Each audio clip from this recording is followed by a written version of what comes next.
buenas tardes a todos. Sean todos bienvenidos los que por primera vez nos acompañan hoy a la Iglesia de Cristo. También los que nos visitan de otro país, allá de México. Los hermanos de Guanajuato nos visitan. Aquí están con nosotros. Vienen a supervisarnos, a ver si hacemos buen trabajo o no hacemos buen trabajo. Como quiera que sea, le damos las gracias a Dios por que los haya traído con nosotros. Y espero que siempre vean esto como una gran oportunidad que Dios nos da de poder comprender cada vez más este gran propósito por el cual estamos hoy aquí. Cuando entré por esa puerta me han preguntado algunos hermanos que cómo he estado. Le digo yo, pues bien, a pesar de todo. Como hay una canción que dice, a pesar de todo. Bueno, es que en realidad vivimos tiempos, como dijo el hermano en su oración, tiempos pues prácticamente muy desagradables, tiempos difíciles, tiempos enfermizos, rebeldías. Vemos exactamente el comportamiento del hombre a su máxima expresión, rebeldes. Prácticamente una actitud sin nada de espiritualidad, haciendo daño por todos lados, no hay noticias buenas, es raro oír una noticia buena del hombre. Es muy raro escuchar algo positivo del hombre. Y precisamente en la oración que hizo el hermano, me trae a la memoria esta escritura del Salmo 8, versículo 3, ¿verdad? El Salmo 8, versículo 3, que dice el salmista, yo no sé si el salmista también estaba pensando tristemente acerca del hombre, yo no sé lo que el salmista estaba pensando, pero lo que dice tiene mucha razón. En el Salmo capítulo 8 y en el versículo 3 dice así. Dice, cuando veo tus cielos, obra de tus dedos, la luna y las estrellas que tú formaste, digo, ¿qué es el hombre para que tengas de él memoria? Y el hijo del hombre para que lo visites. En otra versión dice, ¿qué es el hombre para que te acuerdes de él? ¿O qué es el hombre para que pienses de él? ¿Y qué es el hombre para que tengas misericordia de él? Cuando vemos su creación, su hermosa creación, se pregunta el salmista, ¿qué es el hombre? ¿Por qué le tienes misericordia? ¿Por qué le tienes tanta paciencia al hombre? Especialmente cuando vemos esta actitud que tienen de rebeldía contra Dios. Se rebelan prácticamente en sus mentes, hablan cosas perversas. Sus pensamientos siempre están el querer ir a hacer la voluntad de la carne, los deseos carnales. La fiesta, las emociones, las pasiones, siempre son cosas que traen todos estos problemas a la humanidad. Y siempre la pregunta que se hace el salmista dice, ¿qué es el hombre? O sea, ¿quién soy yo para que Dios tenga memoria de mí? O para que se acuerde de mí.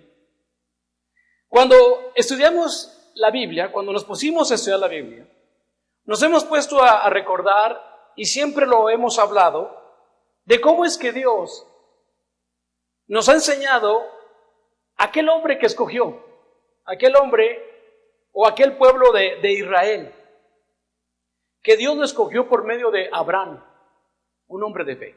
Sin duda, no tengo ninguna duda de ese hombre. Porque aunque no haya visto muchas personas como Abraham, sí creo que hubo gente como Abraham. Personas de fe, personas que, también creo que Job, un hombre que perdió todo y siguió siendo un verdadero adorador a Dios. Pero por medio de Abraham, Dios escoge esta nación. Tiene a Isaac, tiene a Jacob, su hijo, su nieto Jacob, que después vemos que le cambió el nombre a Israel. Y luego vemos un pequeño error en esta descendencia. Los hermanos de José, sin ninguna gota de espiritualidad, porque no había nada de gota de espiritualidad, agarran a José, lo golpean y lo venden a Egipto. Inmediatamente me pongo a pensar de la actitud de estas personas. El pueblo de Israel, siendo esclavizados en Egipto por más de 430 años, Dios les demostró a ellos todas las maravillas dentro de Egipto, 10 plagas, demostrándole al pueblo de Abraham que Él era el único Dios verdadero en todo Egipto. Plagas que hicieron pedazos prácticamente a Egipto. Se les abrió el mar. Vieron la gloria de Dios abriéndose el mar. Entraron en el desierto y el desierto Dios los trajo por 40 años dándoles el maná, comida que caía del cielo. Maravillas estuvieron viendo en ellos. Se les dieron mandamientos de vida. Mandamientos que si ellos hubieran puesto atención, ellos iban a poder tener éxito. Este era el pueblo de Dios. ¿Y saben lo que dijo Dios a ellos? Después de que vieron todas estas maravillas, después de que hicieron todas estas cosas con Él, lo único que Dios les pedía a ellos, lo podemos ver en Deuteronomios, hermanos. Lo que Dios les pidió al pueblo de Israel, lo podemos ver en Deuteronomios, capítulo 6. Y vamos a leer el versículo 6. ¿Qué les pidió Dios a su pueblo? Deuteronomio 6, el versículo 6, dice así: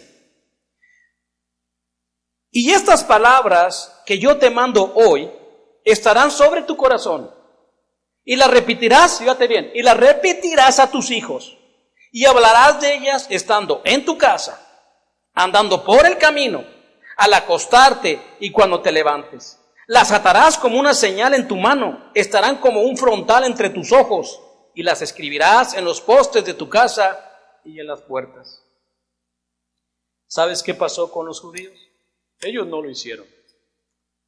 Ellos no le platicaron esas historias a sus hijos.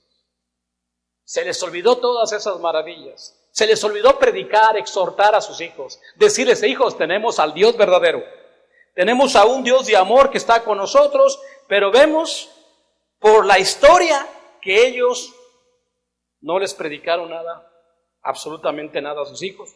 Quizás a los primeros sí, se les fue olvidando y cuando menos se les olvidó todas estas maravillas que Dios había hecho con ellos en Egipto. Yo me pregunto, ¿qué pasó con estas personas? Porque el comentario que hace Dios de ellos no es muy agradable. El comentario que dice Dios de su pueblo no es nada agradable. Porque lo hemos estudiado los martes y en Romanos capítulo 10, 21, dice la palabra de Dios de este pueblo, dice, mira lo que dice Romanos 10, 21, dice, pero acerca de Israel, Romanos 10, 21, pero acerca de Israel, dice, todo el día extendí mis manos a un pueblo rebelde y contradictor.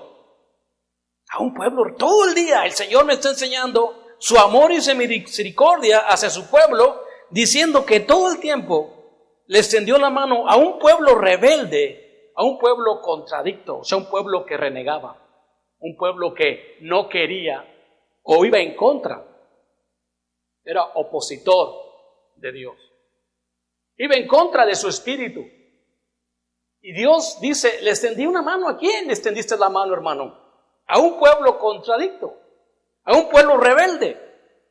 Este pueblo, hermano, siempre rebelde y contradicto, siempre iba en contra de Dios. Y yo me pongo a preguntar, ¿por qué Dios puso al judío? Dios puso al judío como un ejemplo de la humanidad, de sus características, de sus frutos y sus imágenes. Pero quizás no es a la humanidad el ejemplo que Dios le puso esto. Porque quizás la humanidad no va a entender lo que estoy hablando. Pero este ejemplo que Dios puso no es para la humanidad, es un ejemplo para nosotros. Es un ejemplo para nosotros que veamos cómo era el pueblo de Dios en el Viejo Testamento. Cuando el rey David gobernó en Israel, después de su muerte, vino Salomón. Salomón empezó muy bien, pero con el tiempo Salomón terminó mal. Después de la muerte de Salomón, vienen dos personajes bíblicos que me llaman la atención los dos, pero más uno, Jeroboam. Jeroboam y Roboam son los que causan división en el pueblo de Israel, ya que Roboam agarra 2 tribus y se viene a vivir a Judá, y Jeroboam agarra 10 tribus y se va a vivir a la tierra del norte de Israel. Estos 2 personajes causaron muchos problemas en sus pueblos. Por culpa de estos dos personajes, el mismo país fue esclavizado otra vez. La historia dice que Jeroboam, por envidia o por celos, lo que tú quieras, no permitía que el pueblo de Israel bajara a Jerusalén para adorar a Dios. Y lo que hizo Jeroboam, o sea, lo que hace Jeroboam, es algo que me vuela a la tapa de los sesos. Jeroboam en Primera de Reyes, capítulo 12, Primera de Reyes, capítulo 12, el versículo 28 y 29. Primera de Reyes, capítulo 12, el versículo 28 y 29 dice: y habiendo tenido consejo, hizo el rey 2 becerros de oro, y dijo al pueblo: bastante habéis subido a Jerusalén. He aquí tus dioses, oh Israel, los cuales te hicieron subir de la tierra de Egipto. Y puso uno en Betel, y el otro lo puso en Dan. Yo no puedo comprender cómo este hombre, Jeroboam, que fue el que levantó el templo de Salomón, porque ese fue el arquitecto. Jeroboam fue el que levantó el templo de Dios, Jehová, levantó el templo con 180,000 hombres, y ahora este hombre está poniendo 2 becerros en Betel, diciendo: estos son tus dioses, hijos, estos son sus dioses que los sacaron de Egipto. Yo me pongo a pensar, ¿qué clase de padre es este? Que le pone a sus hijos 2 becerros de oro, diciendo: estos son tus dioses. Tú no tienes que ir a adorar a Dios. Estos son tus dioses que te sacaron de la tierra de Egipto. Yo verdaderamente me pongo a pensar, ¿qué pasa con este hombre?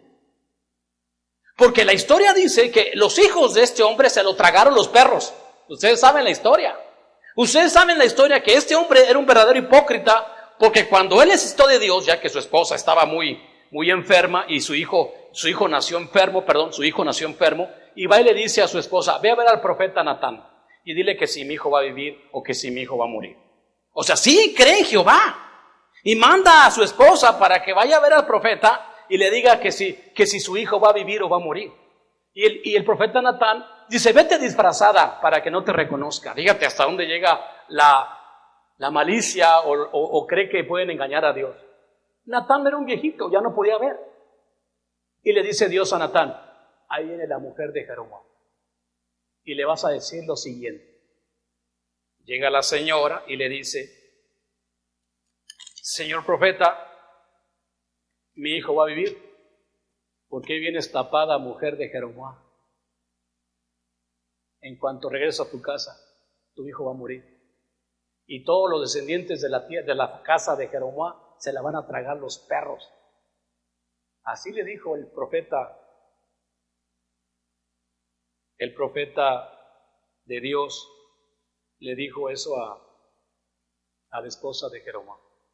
Yo no puedo entender qué pasa por la mente de un hombre o de un líder que no entiende que por su egoísmo o por su ceguera no entiende que va a hacer daño a él y a los demás. Yo me pongo a pensar verdaderamente, ¿qué puedo aprender de esto? ¿Qué puedo aprender de eso? ¿Qué me importa a mí lo que haya pasado con ellos? Será un ejemplo para nosotros. La palabra de Dios me enseña, hermanos, me enseña una cosa muy importante que quiero compartirlo con ustedes. Cuando Job es atacado por Satanás, cuando Job entra en un estado de prueba, no entendía nada. No sabía lo que estaba pasando Job, ¿sí o no? Job se siente atacado por Dios. ¿Qué pasó? ¿Por qué me está diciendo esto a Dios? Me quita a mis hijos. Viene mi mujer echándome también bronca. Y Job no entiende absolutamente por qué Dios le estaba haciendo todo este daño. Estaba sufriendo Job. Los judíos estaban sufriendo en el desierto, sí, lo entiendo. 40 años, hermano, en el desierto. A ver, ¿a qué hora me dan agua? ¿A qué hora me dan de comer? Siempre sufriendo. Ok, está bien. Porque ese es el proceso que Dios hace. Dice la Biblia que todo hijo que Dios recibe, lo azota, lo disciplina como hijo. Si soportas la disciplina, entonces dice que te va a tratar como un hijo. Pero Job en este momento no entendía lo que está pasando. Ok, soy hijo de Dios, ¿por qué estoy pasando por todo esto? No entiendo, pero sé que creo en Dios y Dios está ahí, pero no sé, entiendo. Él dice unas palabras que me llamaron la atención. En Job capítulo 42, vamos a ver qué dice Job. Job 42, hermanos, del versículo del 1 al 6, Job nos va a dar la respuesta. Job 42, dice así: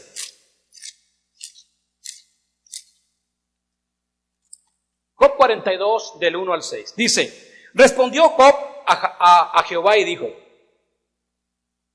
yo conozco que todo lo puedes. Está la fe. Y que no hay pensamiento que se esconda de ti.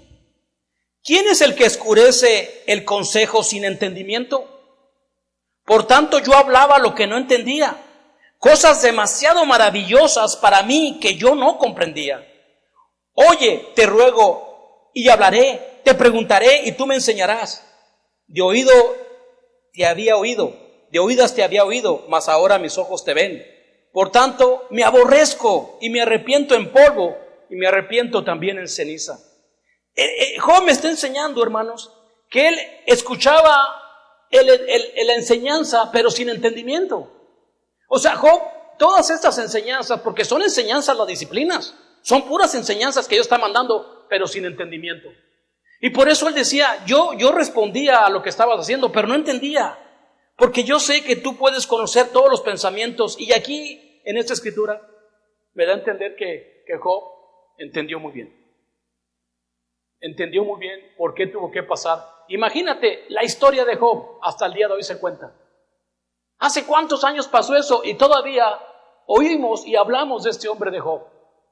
¿Entendió Job? Claro que entendió. Entendió el proceso de haber sido de esa manera afligido. Pero el pueblo de Israel parece que no aprendió. No aprendieron. Por eso, hermanos, esa es la pregunta.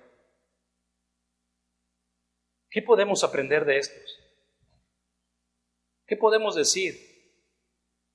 Por favor, quizás alguien alguna vez haya pensado y haya dicho, no, hermano, si yo estuviera ahí en el mar, si yo hubiera visto el mar abierto, ¿verdad? Si yo hubiera visto que el maná cae. Algunos de ustedes que tienen poca fe, no, hermano, si yo hubiera visto el maná, hermano, caer del cielo y comérmelo. Si hubiera visto las plagas, si hubiera visto la vara de Aarón convertirse en una víbora, si yo hubiera visto todas esas cosas, no, hermano, yo sí hubiera creído, yo sí hubiera tenido mucha fe en Dios. Cuidado con eso, hermano. Ten mucho cuidado con lo que estás diciendo, que no sabes ni lo que estás diciendo. Jesucristo dice en Mateo 23, 30 al 31, Mateo 23, del 30 al 31, dice así. Mateo 23, 30 al 31. Dice así. Y decís, si hubiésemos vivido en los días de nuestros padres, no hubiéramos sido sus cómplices en la sangre de los profetas. Así que dais testimonios contra vosotros mismos de que sois hijos de aquellos que mataron a los profetas. ¿Sí? Cuidado con esas palabras. No podemos decir eso. Yo no sé qué hubiera pasado en mi vida si hubiera estado... Quizás hubiera sido igual que ellos. Respondón, rebelde, contradicto. No miraría nunca la mano de Dios. No miraría que me está alimentando, que me está dando de comer. Nunca lo miraría. No miraría el trabajo que me estaba dando, ni la obra de mis manos tampoco la miraría. Porque cada vez que Dios les enviaba a estos hombres, predicadores, profetas, para que les dijeran cómo se debe de vivir, los amonestaban, hermanos. Profetas, hombres de Dios que venían, ¿sabes lo que hacían con ellos? Los apedraban y a veces también los mataban, hablaban mal de ellos. No queremos oír estos mensajes, estamos hartos de oír estos pensamientos. En Mateo 23 también, del 34 al 35 dice, por tanto, he aquí yo os he enviado profetas y sabios y escribas, y de ellos a unos mataréis y crucificaréis, y a vosotros azotaréis en vuestras sinagogas y perseguiréis de la ciudad en ciudad.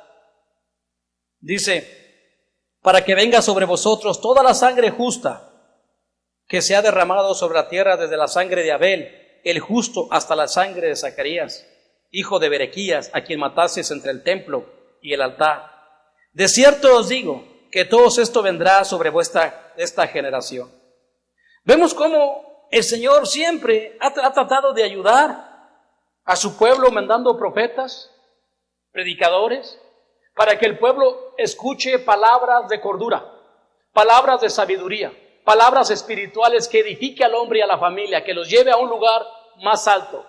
Que podamos entender que en este mundo todo lo que hay es corrupción. Eso es lo que vemos de lo que es la palabra de Dios. Y por eso sigue siendo mi pregunta. ¿Qué aprendemos de todo esto? Una enseñanza, un ejemplo de tan fácil el hombre se rebela en contra de Dios. Niega a su creador, niega de dónde lo sacó. El único que puede decir es que no creo. Lo único que yo puedo decir de estas historias, fíjate bien lo que voy a decir, si no ustedes me pueden contradecir. Lo único que puedo decir es que haya mucha diferencia entre ellos, aquellos hombres, y nosotros, no creo que haya mucha diferencia. No creo que haya mucha diferencia. Se los digo honestamente. Se lo estoy diciendo de una manera para provocarlos a luchar cada vez más y ser mejores que ellos.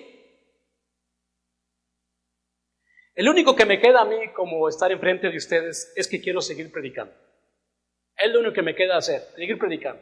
¿Por qué sigues predicando? Porque todos predicamos. Todos predicamos. Lo que tú estás hablando en tu trabajo, tú estás predicando.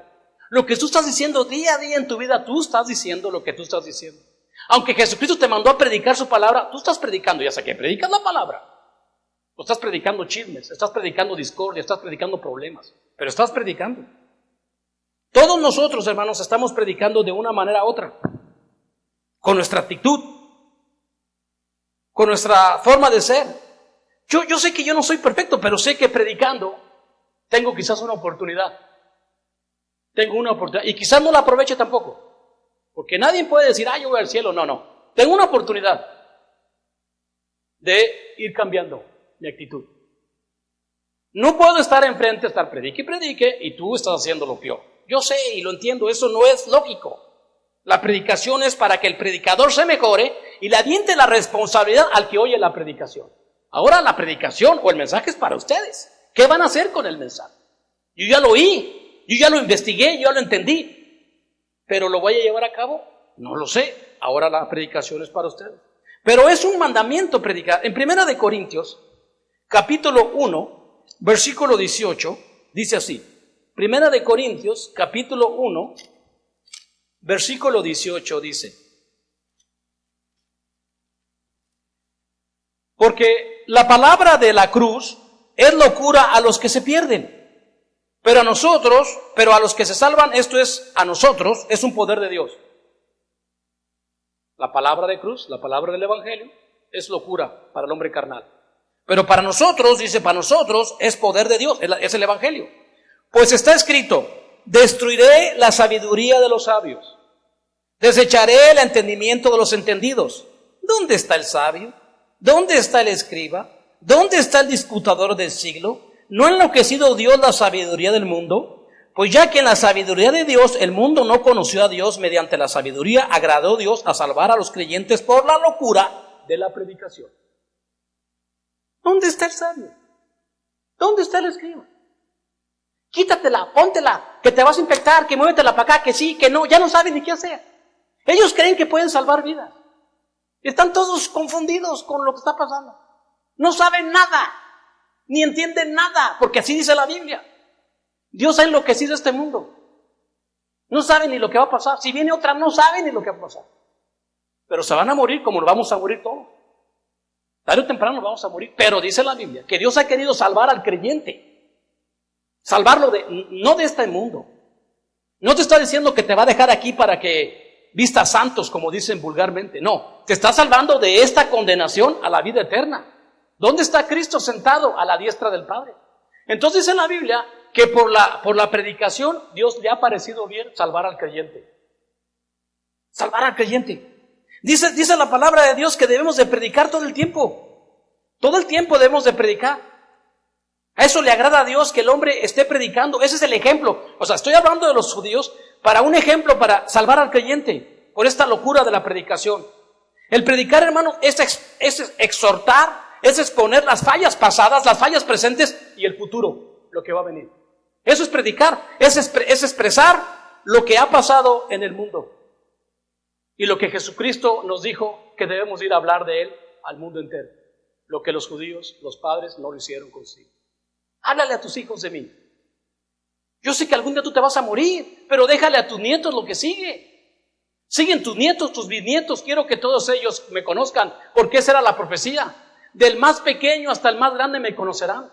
¿Sí o no te acuerdas de Jeremías? Dice, el más pequeño no preguntará porque todos me conocerán y conocerán mi nombre. Pero hermanos, predicar es un deber de todos nosotros. Cuando Dios les dio entendimiento a los apóstoles, vamos ahí a Lucas 24, del 44 al 47, dice así. Lucas 24, del 44 al 47. Dice, y les dijo, estas son las palabras que os he hablado, estando aún con vosotros, que era necesario que se cumpliesen todo lo que está escrito de mí en la ley de Moisés, en los profetas y en los salmos. Entonces les abrió el entendimiento para que comprendiesen las escrituras, y les dijo, está escrito, y así fue necesario que el Cristo padeciese y resucitase de los muertos al tercer día, y que se predicase en su nombre el arrepentimiento y el perdón de los pecados en todas las naciones, comenzando desde Jerusalén. Fíjate bien, cuando Dios les abrió el entendimiento a sus hijos, el deber era que predicasen ese arrepentimiento. Entonces, predicar es muy importante, que debemos de arrepentirnos, debemos de cambiar día a día.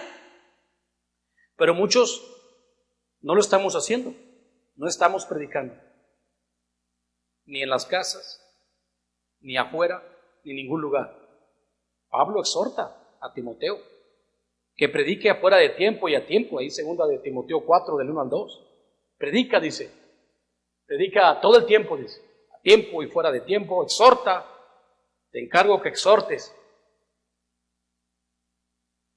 El domingo pasado, que estuvimos aquí, vimos unos jóvenes que pasaron a leer unas escrituras, cada uno leía sus escrituras y exponía lo que ellos creían de esas escrituras. Yo miré que estaban muy nerviosos, pobrecillos, me acordé, porque sí, para predicar la palabra nos cuesta mucho trabajo. De hecho, es muy difícil, a veces para muchos les cuesta hasta trabajo el ponerse enfrente cuando todas las miradas se están mirando así. Entonces ellos se ponen a temblar. Pero ustedes son el futuro de la iglesia. A ustedes Dios, o a alguno de ustedes, Dios les va a mandar a predicar su palabra. Quizás no lo van a hacer, porque para muchos de ustedes es más fácil hacer bullying, es más fácil reírse de otros, es más fácil ser flojo, irresponsable, es más fácil estar viendo el video en internet, pero pararse aquí se les hace, es un caos, es muy difícil, yo no puedo. ¡Qué tristeza! Pero sabes una cosa, yo estoy aquí para decirte una cosa. Ya ve pensando, hijo, porque estás chiquito, pero ya ve pensando. Si tú eres miembro de la iglesia y te avergüenzas de pasar al frente, de decir unas escrituras, eso no le agrada a Dios. Lo que sí te debe dar vergüenza es cuando haces bullying a otras personas. Es cuando te ríes de otros porque están tratando de hacer lo positivo y tú te ríes de aquel jovencito que quiere hacer o agradar a Dios y tumbas la obra de aquel. Eso sí es vergonzoso. Eso sí te debe de dar vergüenza lo que estás haciendo. Pero de Cristo nunca te debe dar vergüenza. Nunca. Y si tú como padre ves que tu hijo está haciendo eso, exhórtalo. Con sabiduría, con entendimiento. Dile, tu carne se va a pudrir aquí. Tu cuerpo se va a quedar aquí, los gusanos se lo van a tragar, pero tu alma se la va a llevar Dios. ¿A dónde se la va a llevar? ¿Al bullying? ¿Al cochinero se la va? No, Dios no quiere llevarse tu cuerpo para allá. Así es que es importante, hermanos, que entendamos lo que dice Pablo en Efesios capítulo 5 y versículo 15. Dice la palabra de Dios así. Fíjate, Efesios 5:15 dice, mirad pues con diligencia, ¿sí? ¿Cómo andéis? No como necios, sino como sabios, aprovechando bien el tiempo, porque los días son malos. Por tanto, no seas insensatos, sino entendidos de cuál sea la voluntad de el Señor. Lo que estoy diciendo, hermanos, es que la iglesia necesita predicadores que nos enseñen los ejemplos de aquellos que no alcanzaron nada. La iglesia necesita hombres que quieran predicar todo el tiempo para poder darle a entender a los jóvenes y a todos los que nos invitan, hey, no seas como esos hombres carnales. Tienes que ser como un cristiano verdadero. Entonces, ¿dónde están los predicadores? Si se van a estar sentados y riéndose nada más de los demás sin hacer nada, pues no está bien, hermanos. Dice la palabra de Dios, mirar pues cómo andéis, no como necios. Hermanos, el juicio ya empezó. Hay personas que están empezando, hay personas que están pensando que Dios me va a juzgar cuando ya me muera. No, permítame. Dios ya te juzgó desde el día desde que tú te bautizaste, ya Dios te está juzgando todos los días. Todos los días te está juzgando Dios. Aunque sea chiquito, te bautizas, ya Dios te va a empezar a juzgar. Todo lo que hagas. Así dice la Biblia. O sea, me bautizo, cada día dice el Señor, el que quiera venir en pos de mí, cargue su cruz y sígame. Ahí te está juzgando Dios, todos los días. ¿Cargaste la cruz del Señor hoy? No. ¿La estás cargando, la cruz de Cristo? No. Dios está juzgando a su pueblo, y esto lo empezó a hacer desde el año 33. A todos aquellos, podemos leer escrituras donde te das cuenta que Dios está juzgando a su pueblo. Por ejemplo, una escritura está en Primera de Pedro, capítulo 1, dice claramente, Primera de Pedro, capítulo 1, podemos leerla, todo el Nuevo Testamento es el juicio de Dios para el que dice que tiene fe, no para el que no tiene fe. El que no tiene fe, pues está dormido, está perdido. Pero aquella persona que tiene fe, dice la palabra de Dios así, dice, en lo cual vosotros, Primera de Pedro 1:6, os alegráis, aunque ahora por un poco de tiempo, si es necesario, tengáis que ser afligidos en diversas pruebas. Está hablando de un hombre de fe, aunque sea por un poco de tiempo que vamos a estar aquí. Dice, para que sometida a prueba vuestra fe, mucho más preciosa que el oro, fíjate bien, el cual aunque perecedero se prueba con fuego, sea hallada en alabanza, gloria, honra, y cuando sea manifestado Jesucristo, a quien amáis sin haberle visto, a quien creyendo aún ahora no lo veis, os alegréis con un gozo infalible y glorioso, obteniendo el fin de vuestra fe, que es la salvación de vuestras almas. Pero eso es cuando ya te mueras. Primeramente, por un poco de tiempo, por tu fe que dices que tienes, o por tu fe que tú dices, yo creo en ti, vas a ser probado en diversas pruebas. Para que sometida a prueba tu fe, que tú estás diciendo, como se prueba el fuego como el oro se prueba con fuego, también la fe, y Dios va a probarlos de muchas maneras. Dice, obteniendo el fin de mi muerte, la salvación de mi alma. ¿Cuánto tiempo voy a estar aquí después de que me bauticé? No sé. Los judíos parece que fueron 40 años para poder entrar a tierra. Quizás yo no llegue 40 años aquí. Quizás uno llegue ni 30. Pero si Dios te tiene nada más 3 años y te mueres 3 años, te va a juzgar Dios después de que te bautizaste. Día a día el Señor está juzgando a su pueblo, a los que dicen, yo creo en Dios, yo soy como Job. Y no entiendo muchas cosas ahorita, pero algún día entenderé y veré ese entendimiento. En Primera de Pedro, capítulo 4, versículo 17, dice así. En Primera de Pedro 4, 17 dice, porque es tiempo de que el juicio comience por la casa de Dios. Y si primero comienza por nosotros, ¿cuál será el fin de aquellos que no obedecen el Evangelio?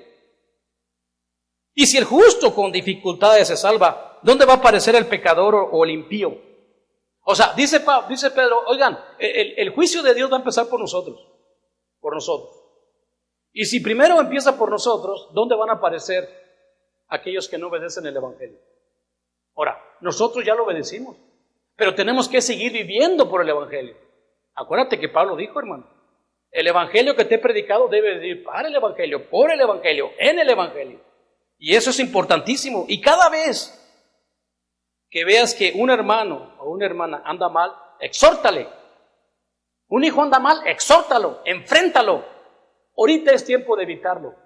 No dejes que siga creciendo esa raíz de amargura, esa raíz de odio. Después causan división y causan tropiezo porque está alimentando. Satanás trabaja, lo hemos dicho muchas veces.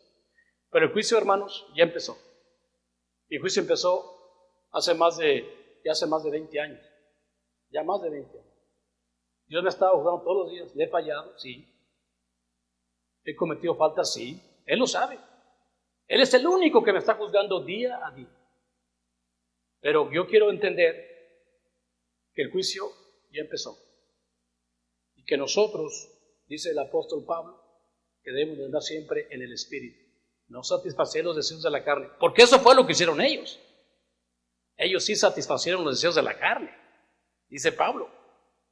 Digo pues, no satisfacéis los deseos de la carne. Porque los deseos de la carne son contra el Espíritu. Y estos se oponen entre sí. para que no hagáis lo que queréis. Como quiera que sea, hermanos, la predicación la he terminado con ese ejemplo de que hablar de ellos es siempre estar hablando de nuestra propia naturaleza, que necesitamos no ser como ellos, sino mejor que ellos, porque si no, entonces pues nuestra fe es en vano. Que Dios los bendiga. Si hay una persona que ya sabe lo que es el Evangelio y quiere obedecer el Evangelio hoy es el día que Dios lo está esperando. Es el día que Dios le llama para que obedezca el Evangelio. Vamos a entonar este himno de invitación y nos ponemos de pie, hermanos.